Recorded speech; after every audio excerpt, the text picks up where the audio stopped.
Rajkot police પર ફરી લાગ્યા છે ગંભીર આરોપો। પાટીદાર પરિવારની જમીન વિવાદમાં આક્ષેપ। વિધવા મહિલાને તેના જ પરિવારજનો હેરાન કરતા હોવાની ઘટના બની છે। મુંબઈમાં રહેતી દીકરી ક્રિસ્ટીના પટેલે બનાવ્યો છે વિડીયો। મોટા પપ્પા બીજેપીમાં છે એટલે પોલીસ ફરિયાદ નથી લેતી। પિતાના મોત બાદ પરિવાર દ્વારા મિલકત પચાવી પાડવાનો આક્ષેપ કરવામાં આવ્યો છે। વિધવા મહિલા અને પુત્રીની ન્યાયની માંગ।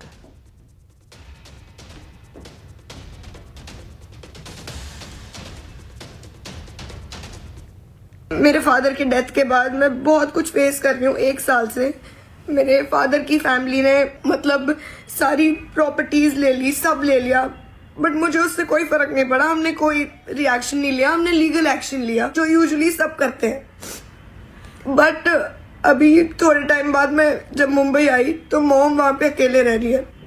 अभी तक हमने कुछ नहीं बोला, ना हमने किसी को परेशान किया ना कुछ। लेकिन कल रात में जो मेरे बड़े पापा हैं जिसका नाम है विपिन अमृतिया, जो मेरा भाई है आनंद अमृतिया, और एक और रैंडम बंदा था उसका नाम मुझे नहीं पता, इन तीनों ने मेरी मॉम को अटैक करने की कोशिश करी है और मेरे ही घर में घुस के उन्होंने मम्मी के साथ गलत हरकत करने की भी कोशिश करी है। मैंने आज तक कुछ नहीं बोला। कल हमने पुलिस वालों को भी बुलाया लेकिन उन्होंने मतलब कोई एक्शन ही नहीं लिया। मतलब ना हमारी रिपोर्ट ली गई, ना FIR ली, और हमने कमिश्नर से भी बात करने की कोशिश करी, वो भी कोई एक्शन नहीं ले रहे। मतलब मेरे बड़े पापा वहाँ पे बीजेपी में कुछ है। इसका मतलब ये है कि अगर आप पॉलिटिक्स में हो तो आप उस चीज़ का फायदा उठा के और आप कुछ भी कर लोगे। ક્રિસ્ટીના પટેલનો આરોપ છે કે હું મુંબઈ આવી છું અને મારા મમ્મી રાજકોટમાં એકલા રહે છે। મારા મોટા પપ્પા જેનું નામ બિપિન અમૃતિયા, ભાઈ આનંદ અમૃતિયા અને એક અન્ય શખ્સ જેનું મને નામ ખબર નથી, આ લોકોએ મારી માતા પર હુમલો કર્યો છે। મારા ઘરમાં ઘૂસી મારી માતા સાથે ખરાબ હરકતો કરી છે। અમે પોલીસને બોલાવી પણ તેમણે કોઈ એક્શન ન લીધી, એટલે કે તેમણે અમારી ફરિયાદ ન લીધી। કમિશનર સાથે વાત કરવાની કોશિશ કરી પણ તેઓ કોઈ એક્શન લેતા નથી। અમે મિલકત મામલે લીગલ એક્શન લીધા છે। મારે સોશિયલ મીડિયાનો સહારો એટલે લેવો પડ્યો।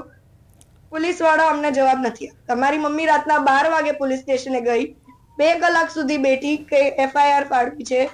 પોલીસ વાળાએ નોર્મલ કમ્પ્લેન લઈ એની ઉપર સાઇન કરીને કે આ FIR છે।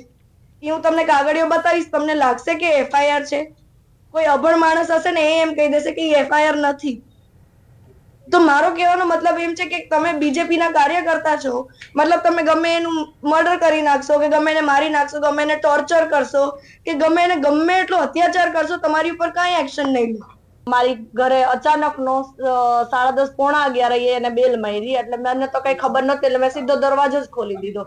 ખોયલા ભેગો 3 જણા ઊભા હતા, બિપિન અમૃતિયા, આનંદ અમૃતિયા અને એનો ફ્રેન્ડ હતો જગદીશ। હવે ઈ 3 જણા દારૂ પીને આવ્યા હતા, એટલે મેં સીધો જ મેં હાથ આમ કર્યો કે ભાઈ તમે અંદર ન આવો। એટલે મને ધક્કો મારીને કે ઘર મારું છે, તું પ્રોપર્ટી, અને પાછું તું ને હું પ્રોપર્ટી ખાલી કર અને નીકળ। એટલે મેં કીધું ઈ જ્યારે થશે ત્યારે કોર્ટમાં બધું થશે, તમે અત્યારે એક કામ કરો, અત્યારે નીકળો, તમે દારૂ પીધેલ છે। ગાળ બધી એટલી હદે મને તો એટલી ટોર્ચર કરી, એટલે મેં સીધો 100 નંબરમાં કોલ કરી દીધો કે મારે બહેસ નથી જોતી। વડોદરા જિલ્લાના કરજણ તાલુકાની પ્રાથમિક શાળામાં લંપટ શિક્ષકનું કારસ્તાન સામે આવ્યું છે। શાળામાં અભ્યાસ કરતી વિદ્યાર્થીનીઓ સાથે શિક્ષકે શારીરિક અડપલા કર્યા। શિક્ષક પ્રિતેશે માફીપત્ર લખીને 4 બાળકી સાથે અડપલા કર્યાની કબૂલાત કરી છે। આચાર્ય પણ મહિલા હોવા છતાં શિક્ષકની કરતૂત પર મૌન સેવ્યું છે। દીકરીઓની આબરૂને લઈને વાલીઓએ પોલીસ ફરિયાદ કરવાનું ટાળ્યું છે। સરકાર ફરિયાદી બની શિક્ષક સામે કાર્યવાહી કરે તેવી કોંગ્રેસે માંગ કરી છે। આ સમગ્ર મામલે જિલ્લા પ્રાથમિક શિક્ષણ અધિકારીએ કહ્યું છે કે 15 દિવસ પહેલા નનામી અરજી આવી હતી, જેની તપાસ TPO ચેતનાબેનને સોંપવામાં આવી હતી। દોષિત શિક્ષક સામે કડક પગલાં લેવામાં આવશે। ચાઇલ્ડ વેલફેર કમિટી દ્વારા પણ તપાસ હાથ ધરવામાં આવી છે। સરકારે પક્ષકાર થઈને આવા લંપટ શિક્ષક વિરુદ્ધ તાત્કાલિક ધોરણે કાર્યવાહી કરવામાં આવે, પોસ્કો હેઠળ આની ફરિયાદ લેવામાં આવે, જેનાથી આવનારા શિક્ષક જગતની અંદર સાબિત થાય કે આવા શિક્ષકોને જેલ ભેગા થશે તો કોઈ આવનારા દિવસોની અંદર નામ નહીં લે છોકરાઓનું। નનામી અરજી આવેલ હતી અને જ્યારે દીકરીઓનો પ્રશ્ન હોવાથી આ સંદર્ભે મહિલા અધિકારી દ્વારા તપાસ થાય તેને ધ્યાનમાં રાખીને TPO વડોદરા ચેતનાબેનને તપાસ સોંપેલ છે।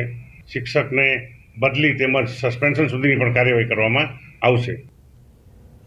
રાજ્યમાં આમ તો મેઘરાજા શરૂઆતથી જ હેત વરસાવવાની શરૂઆત કરી હતી, પરંતુ હજુ ઘણા વિસ્તારોમાં જોઈએ તેટલો વરસાદ નથી વરસ્યો. રાજકોટ જિલ્લામાં ગયા વર્ષ કરતાં 6% જેટલો વરસાદ ઓછો પડ્યો છે, તેથી અનેક ગ્રામ્ય વિસ્તારના ખેડૂતો ચિંતામાં મુકાયા છે. રાજકોટ નજીક આવેલા રામનગર ગામના ખેડૂતોએ કહ્યું છે કે છેલ્લા 22 દિવસથી વરસાદ નથી. હાલ વરસાદ ન વરસતા ખેડૂતોમાં ચિંતાનું મોજું ફરી વળ્યું છે.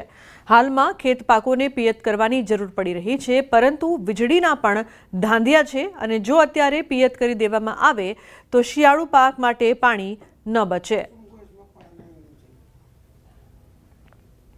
વરસાદે ખેડૂતોની ચિંતા વધારી છે. ખાસ કરીને રાજકોટ જિલ્લામાં આ વખતે 6% જેટલો વરસાદ છે તે ઓછો છે. જો કે અનેક ગ્રામ્ય વિસ્તારો એવા છે કે જ્યાં જે વરસાદ વરસવો જોઈએ, જે મગફળી કપાસ સહિતના પાકને જે પિયતની જરૂર હોય તે વરસાદ નથી વરસ્યો અને એમના કારણે ખેડૂતો છે તે ચિંતામાં મુકાયા છે. રાજકોટનું રામનગર ગામ છે કે જ્યાં અત્યારે જે છે એ ખેડૂતો આપણી સાથે છે, ગામના સરપંચ અને આગેવાનો છે, આપણે એમની સાથે પણ વાત કરીશું. અમારા ગામમાં આજથી 23 દિવસ પહેલા વરસાદ થોડોક થયો છે, તે પછી વરસાદ થયો જ નથી અને અટાણે બધાને પિત્તની જરૂર છે, લાઇટના થોડાક પ્રોબ્લેમ રહે છે. ખેડૂતોમાં અત્યારે ખૂબ જ ચિંતાનો વિષય છે.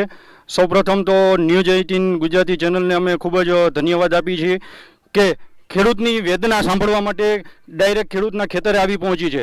તે બદલ ન્યૂઝ 18 ગુજરાતી ચેનલને અમે ખૂબ ખૂબ આવકારીએ છીએ. વરસાદની અત્યારે બહુ અછત છે અને સૌને વધારે જરૂર છે. અત્યારે પિયત ચાલુ છે. છેલ્લા 22 દિવસથી વરસાદ થયો નથી. સૌ કોઈ ખેડૂતોએ પોતાનું કોઈ દીકરીના લગ્ન વાવ્યા છે, કોઈના પોતાના છોકરાના લગ્ન વાવ્યા છે, કોઈએ પોતાના પાકા મકાન વાવ્યા છે. ખેડૂતને અત્યારે તકલીફ છે, વરસાદ નથી. અત્યારે છેલ્લા 22-23 દિવસથી વરસાદ નથી અને ખાસ કરીને પિયતની જરૂર છે. તો જેને પાણી છે ડેમના કાંઠે એ લોકો પાઈ રહ્યા છે.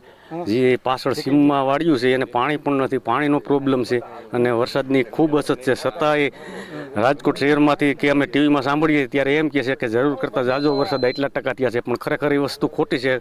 ગ્રામ્ય લેવલે આટલો વરસાદ છે જ નહીં. અમારે અત્યાર સુધીમાં ટોટલ 3 થી 4 ઇંચ વરસાદ થયો છે અને ખૂબ જરૂરિયાત છે મગફળીને. સુયા બેસવાનું ટાણું છે તો સુયા અત્યારે મુરઝાઈ જાય છે અને પૂરો પાક આવી શકે એમ નથી. તો ખેડૂત અત્યારે બહુ તકલીફમાં છે. વરસાદ ખેંચાતા અત્યારે તો જો માંડવીને સોયા બેસવાનો સમય છે, બરોબર? એટલે વરસાદ ન આવે એટલે ભેજ ન રહે એટલે ન બેસે, એટલે પિયત દેવું પડે. તો પિયતમાં લાઇટની અધિયારી ભરી થાવ. ખેડૂતો પણ હવે જે છે એ મેઘરાજા પાસે આશા રાખી રહ્યા છે કે મેઘરાજા મન મૂકીને વરસે અને તેમનો જે વાવેલો પાક છે તે જે છે એ ખૂબ જ સારું ઉત્પાદન મળે અને તેમની આર્થિક સ્થિતિ છે તે પણ ક્યાંક સુધરે. હાર્દિક જોશી.